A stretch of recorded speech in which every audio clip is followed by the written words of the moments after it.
World geography का map ले लिया आप लोगों ने? मैप का आपके पास?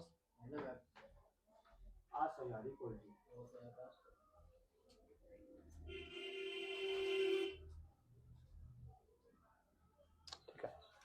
हेलो दोस्तों, आज तारीख है 27 और 29 तारीख को 12th क्लास का जो पेपर है ज्योग्राफी का, उससे संबंधित जो भी आपका वर्ल्ड ज्योग्राफी का जो मैप छूट गया था वो मैं करवा देता हूँ। ठीक है, 3 मैप करवाऊंगा इसमें से जो आपके लिए इम्पोर्टेंट रहेगा, जिनमें एक तो आपको करवा दूंगा मैं जैसे कि ग्रासलैंड, सेकंड आपको करवा दूंगा जितने भी आपके सी पोर्ट है वो, या नहीं तो आपका रेलवेज करवा देता हूँ, दो में से एक करवा देता हूँ। ठीक है, ऑप्शन में आते हैं आपके या सी पोर्ट या रेलवेज का।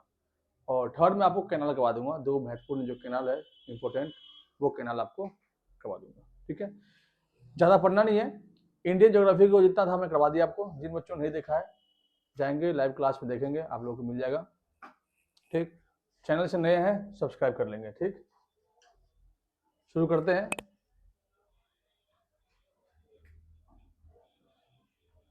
विश्व के अंदर ग्रासलैंड, ग्रासलैंड क्या होता है? जिसे हम कहते हैं घास का मैदान। आपको पता होगा कि पूरी दुनिया में घास के मैदान है और वो भी अलग अलग जगह पे है। डिस्ट्रीब्यूशन इसको अलग अलग तरीके से किया गया है, तो हम अलग अलग घासों को अलग तरीके से देखते हैं इसको। ठीक, अगर हम मैप की बात करें, ये हमारा ग्लोब है और ग्लोब में हमेशा समझने में दिक्कत आती है कि ग्लोब को हम पढ़े कैसे और घास के मैदानों को कैसे पढ़े।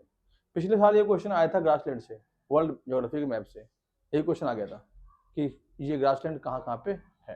क्या पता आपके भी टाइम में आ जाए, आप लोगों को शायद आया भी होगा एग्जाम में। ठीक, शायद आपको बताना हो।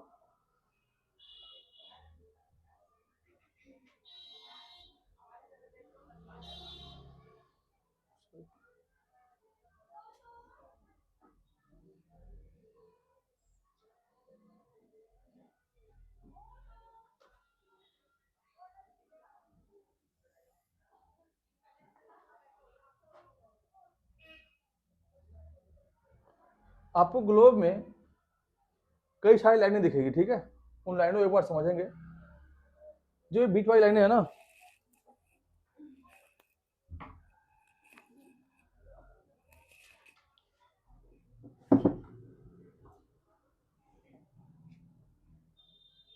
जो बीच वाली लाइनें हैं इसे कहते हैं इक्वेटर।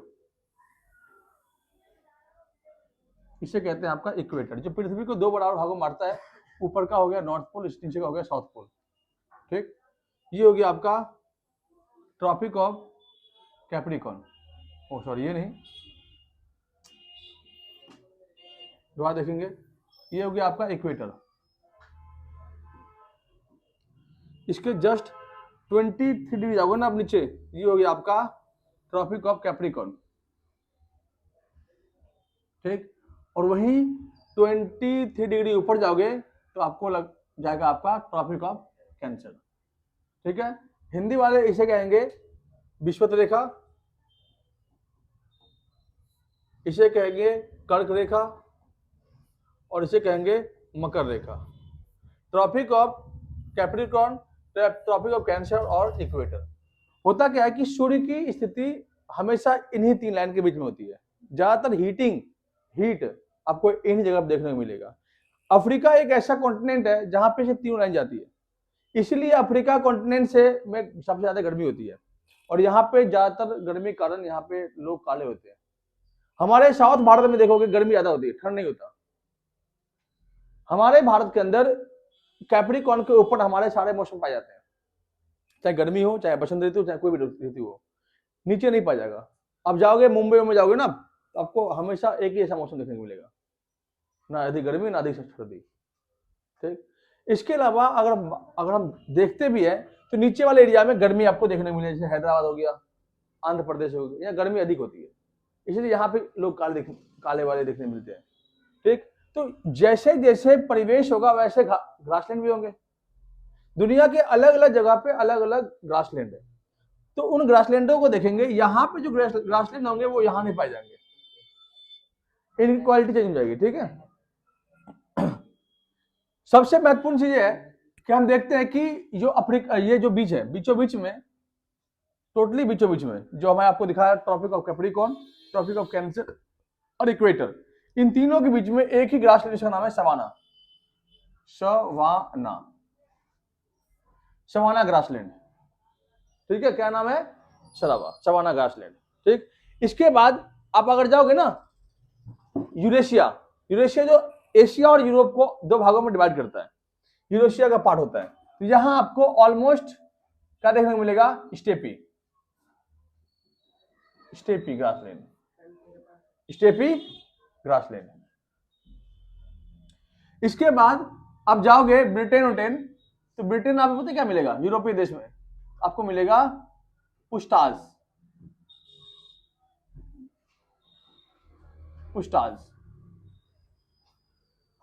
ठीक, इसके बाद अमेरिका के अंदर आओगे तो यहां आपको मिलेगा Periyar, prairie, prairie, prairie grassland. और वहीं आप अर्जेंटीना आओगे तो यहां पर मिलेगा आपको पंपास, पंपास। चिली में आओगे, ये चिली कंट्री है, ये चिली है, चिली में आओगे आप तो यहां मिलेगा आपको कंपास, कंपास। ठीक, ऑस्ट्रेलिया में आओगे, अफ्रीका में आओगे तो यहां मिलेगा आपको वेल्ड, वेल्ड। और जब ऑस्ट्रेलिया में आप आओगे तो आपको मिलेगा डाउन्स, डाउन्स। ठीक, ठीक है, यूरेशिया में।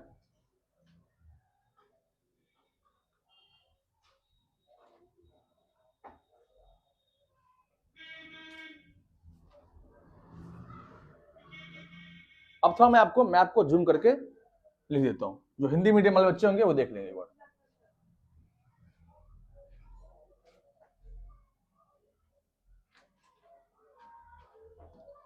देखें, सबसे पहले देखें चिली, साउथ अमेरिका का कंट्री है चिली।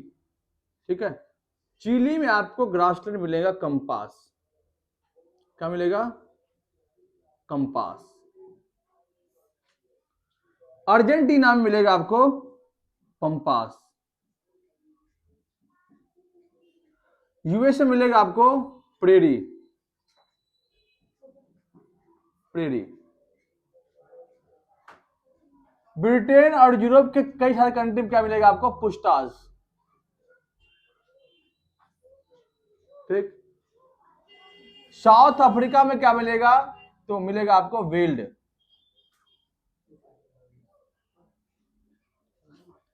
ऑस्ट्रेलिया में मिलेगा आपको डाउन्स।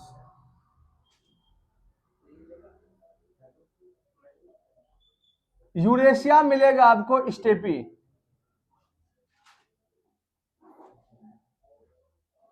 और वहीं इस बीचों बीच मिलेगा आपको savanna grassland, savanna, savanna grassland. ठीक, याद करने का तरीका यह है कि ऑस्ट्रेलिया सबसे नीचे तो डाउन, डाउन वो क्या बोलते हैं? सबसे नीचे बोलते हैं ना, डाउन। हुसैन बोल्ट कहां का है? अफ्रीका का है ना, तो वेल्ड से बोल्ट याद कर लेना। पूरे दुनिया किससे प्रार्थना करता है? यूएसए से, तो प्रेरी। खाते पीते सुंदरता के मामले में कौन सा देश आगे है? ब्रिटेन, पुस्ताज, हष्ट पुष्ट मिलेंगे वहां के लोग।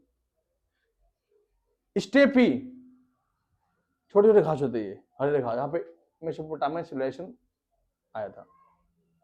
और सवाना, ये दो आपको यूनिक याद करना है। ठीक, ये हो गया आपका grassland in the world. Book थी ना पे दिखाओ। इसके बाद इसी में अगर देखें तो हमारा आता है कैनाल। ठीक है, दो कैनाल आपका है। ये जो आप देख रहे हो ये आपका है पनामा कैनाल। क्या नाम है इसका? Panama canal. Panama canal. ये जो देख रहे हो आपको, ये हो गया आपका Suez canal. Suez canal. Canal को हिंदी में कहते हैं नहर। ठीक है, क्या कहते हैं? नहर। स्वेज कैनाल जो है इजिप्ट को काट कर बनाया गया है।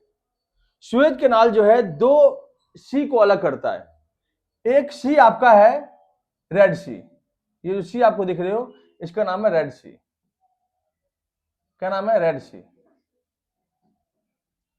और ऊपर आपका है मेडिटेरियन सी। दोनों को अलग करता है। स्वेज कैनाल बना कब? तो 1869 में फ्रांस, ब्रिटेन, पोर्चुगल जैसे देशों ने मिलकर बनाया था। इसकी लंबाई कितनी है? तो लगभग 160 किलोमीटर लंबी है।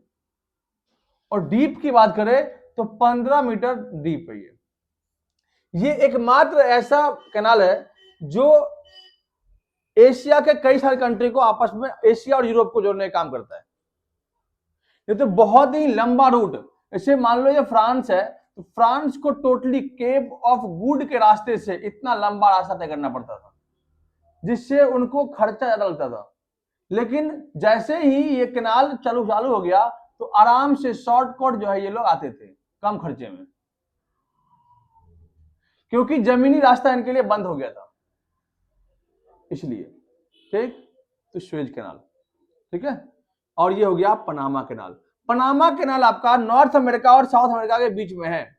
ठीक, ये जो आपका है पनामा, जो आपका है कोलंबिया के बगल में पनामा है, जिसके बगल में इक्वाडोर है, और ये आपका बेंजुला है। ये कंट्री आपका इक्वाडोर है, ये कोलंबिया है, ये बेंजुला है। ठीक, और ये ब्राजील है, ये पेरू है, ये बोल्विया है, ये पराग्वे है, अर्जेंटीना है, चिली देश है, उरुग्वे है, पराग्वे, उरुग्वे। ठीक है, ये सारे कंट्री है जो आपके साउथ यूएस की कंट्री है। ठीक, सोमानी सुरमेनी है यहाँ पे, गुयाना देश यहीं पे आपका। ठीक, केनिया भी यहीं पे, देखो केनिया ये रहा। ये सारे कंट्री आपके साउथ अमेरिका कंट्री है। ठीक, तो ये जो आपका पनामा कैनाल है ये एक तरह से कैरिबियन सी को और एक तरह आपका पैसिफिक सी को, पैसिफिक ओशियन को अलग करता है। ठीक है, एक तरह कैरिबियन सी और एक तरह आपका पैसिफिक सी, दोनों को अलग करता है पनामा सी। अमेरिका के लिए सबसे ज्यादा इंपोर्ट का और एक्सपोर्ट का काम जो है ये पनामा कैनाल से होता है, जो एशिया को जोड़ता है आपको यूएस से। ज्यादातर यूएस के ट्रेड जो है इसी से होता है आपका। ठीक, ये आपका हो गया वर्ल्ड के दो कैनाल। इसके अलावा एक कैनाल हमारे इंडिया के अंदर है, उस कैनाल का नाम है इंदिरा गांधी कैनाल। इंदिरा गांधी कैनाल देखो, यहां से एक नदी आती है सतलुज, और एक नदी निकलती है हिमाचल से, नाम होता है ब्यास। ठीक है, ये दोनों नदी जब मिलती है तो वहां पर एक बैराज खुलता है, फाटक खुलता है, बैराज जहां मिलता है दोनों, तो उस बैराज को कहते हैं हरिके बैराज। क्या कहते हैं? हरिके बैराज। तो हरिके बैराज से एक कैनाल को निकाला गया है जो हरियाणा, पंजाब और राजस्थान इन तीनों को अटैच करता है, जो अजमेर तक जाता है। भारत का सबसे बड़ा कैनाल कहा जाता है इसको। एशिया के अंदर भी सबसे बड़ा कैनाल आपका इंदिरा गांधी कैनाल है, जिसे जवाहरलाल नेहरू ने बनवाया था। ठीक है, वो अपने टाइम उन्होंने बनाया था, जब इंदिरा गांधी जन्म ले लिया था ना, तो उन्हीं के नाम पे उन्होंने रख दिया था। ठीक है, ये आपका इंदिरा गांधी कैनाल है। ठीक,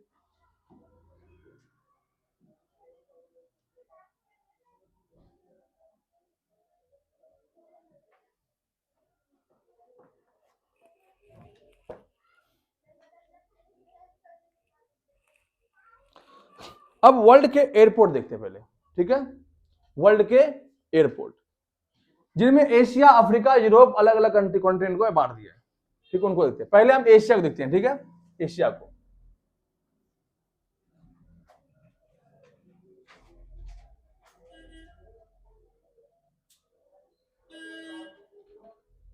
एशिया, एशिया में मुंबई एयरपोर्ट सबसे चर्चित है, लिख लेंगे मुंबई एयरपोर्ट, मुंबई हवाई अड्डा।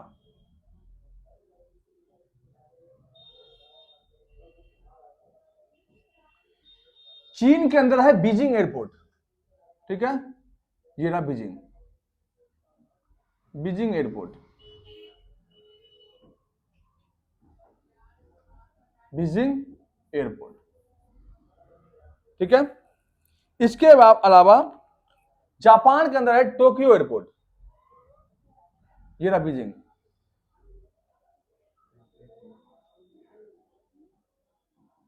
बीजिंग एयरपोर्ट, और ये रहा आपका टोक्यो एयरपोर्ट जापान के अंदर,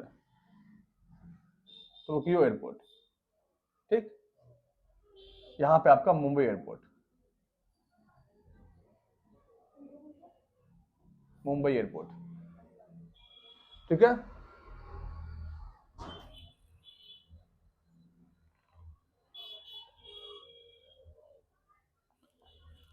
अफ्रीका के अंदर है जोहान्सबर्ग एयरपोर्ट, ठीक है, और एक आपका है नैरोबी एयरपोर्ट, दो आपका है।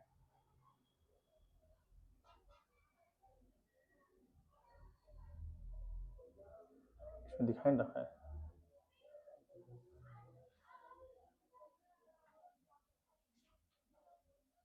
खैर कोई नहीं, इसमें आपको नहीं दिखेगा, आपको अफ्रीका में लिखे तो आप दो एयरपोर्ट, आपका जोहान्सबर्ग एयरपोर्ट और एक आपका नैरोबी एयरपोर्ट।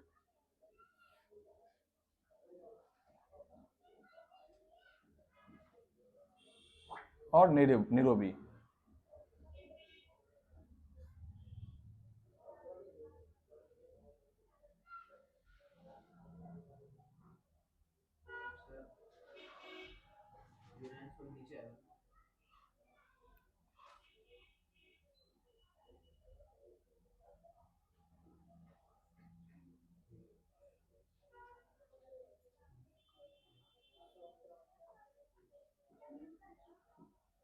जोहान्सबर्ग,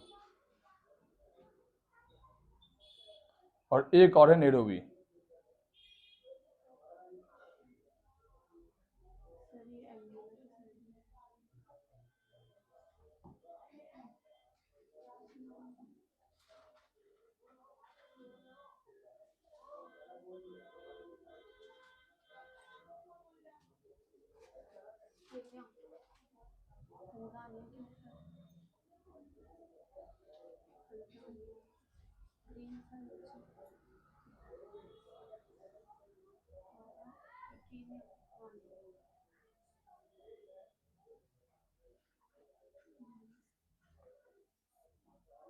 नैरोबी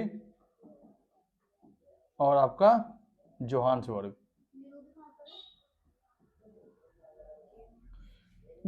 जो नैरोबी आपका है वो केनिया की कैपिटल है, ठीक है, केनिया कैपिटल नैरोबी है, और जोहान्सबर्ग जो है आपका अफ्रीका के अंदर आपका है, वो आपका एयरपोर्ट है, दो, ठीक। नेक्स्ट,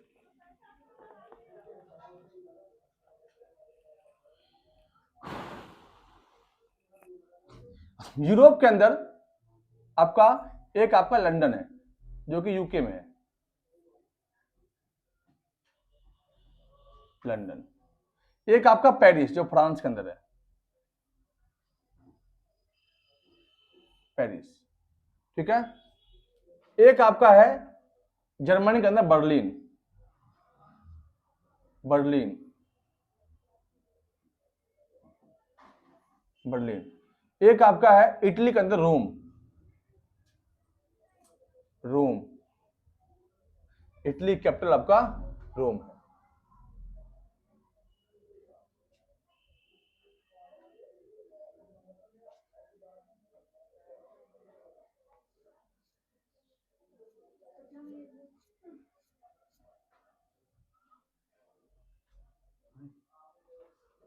ठीक है। और एक आपको है मॉस्को जो कि रशिया के अंदर है।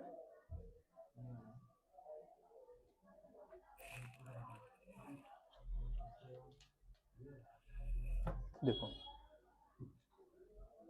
प्रमुख क्या, कहां का एयरपोर्ट, तो आपका एशियन एयरपोर्ट देखते हैं, ठीक है।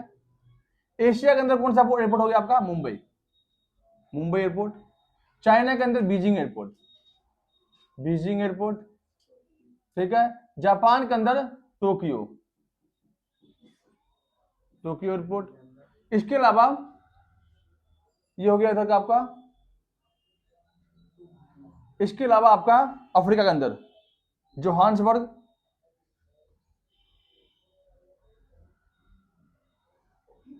जोहान्सबर्ग। केनिया के अंदर नैरोबी एयरपोर्ट, नैरोबी एयरपोर्ट। इसके अलावा यूरोप के अंदर यूके, यूके का कैपिटल आपका है लंदन, लंदन के अंदर एयरपोर्ट है, ठीक। फ्रांस की कैपिटल पेरिस है, पेरिस के अंदर है, ठीक। जर्मनी के अंदर आपका है Berlin, Germany capital Berlin, Berlin में है। इटली कैपिटल रोम है, तो रोम के अंदर है। मॉस्को रशिया के अंदर है, लेकिन यूरोप में आता है ये, इसलिए मॉस्को, ठीक। ये हो गया आपका एशिया और यूरोप के और अफ्रीका के एयरपोर्ट्स, ठीक।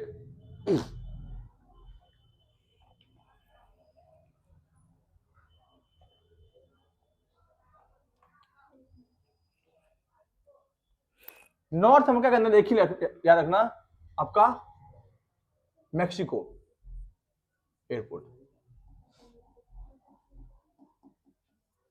मैक्सिको एयरपोर्ट सबसे नामी एयरपोर्ट है, ठीक है।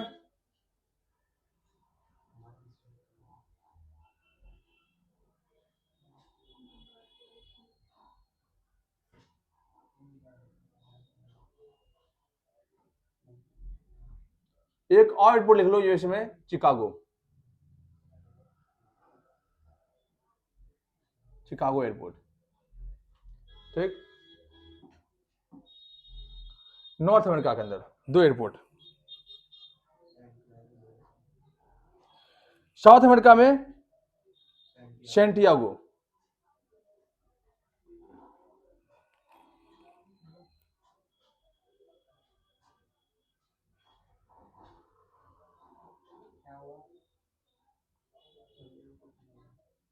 तो दो देश ही दिख रहा है इसमें।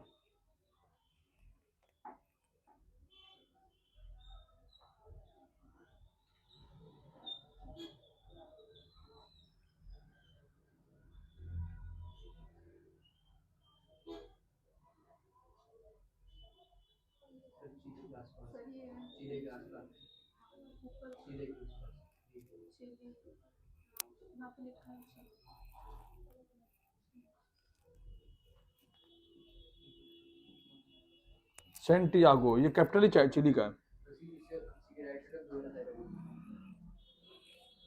दूसरा आपका है ब्यूनस एयर्स, ये रहा अर्जेंटीना,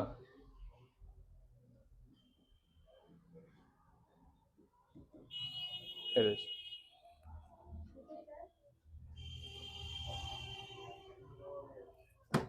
ऑस्ट्रेलिया के अंदर ड्रोवेन, इसमें नहीं है, इसमें लिखा हुआ, ठीक है। ये रहा आपका, और एक और है। ऑस्ट्रेलिया में आपका दो ही है, ठीक है, डार्विन और विलिंगडन, दो एयरपोर्ट है।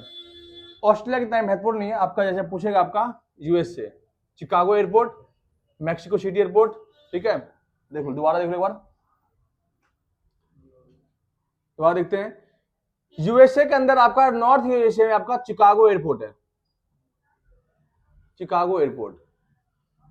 उसी के अंदर मैक्सिको सिटी है, मैक्सिको सिटी के अंदर है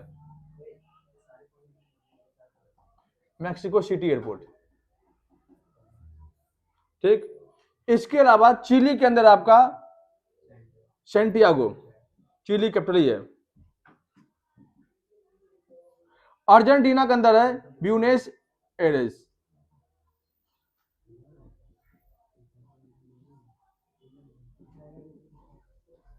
ठीक। इसके बाद अगर हम देखें अफ्रीका के अंदर आपका जोहान्सबर्ग है, जोहान्सबर्ग। केनिया के अंदर आपका है नैरोबी एयरपोर्ट, नैरोबी एयरपोर्ट। ये यूएस का एम्बेसी था एक टाइम पे, ठीक है, यहीं पे अटैक हुआ था। इसके अलावा यूके के अंदर आपका लंदन, फ्रांस के अंदर पेरिस, इटली के अंदर रोम, जर्मनी के अंदर बर्लिन। ठीक है, इसी के साथ साथ अगर हम देखें रशिया के अंदर मॉस्को। ठीक, और भी एयरपोर्ट है लेकिन इतने नाम फेमस नहीं है इसलिए नहीं। जैसे कि भारत के अंदर मुंबई, दिल्ली एयरपोर्ट का नाम नहीं दिया गया, Mumbai airport, Mumbai airport. China के अंदर बीजिंग एयरपोर्ट, जापान का टोक्यो। ठीक है, ये फेमस है। तो ये सारे एयरपोर्ट हो गए आपके। ठीक, इसके अलावा सोचना करवा दिया और आपका ग्रासलैंड करवा दिया। ये आपके लिए इंपॉर्टेंट क्वेश्चन थे जो पिछले बार पूछे गए थे। ठीक, इसको एक दो जो आपका खुद देख लेंगे, कर लेंगे। इंटरनेशनल इंदिरा गांधी।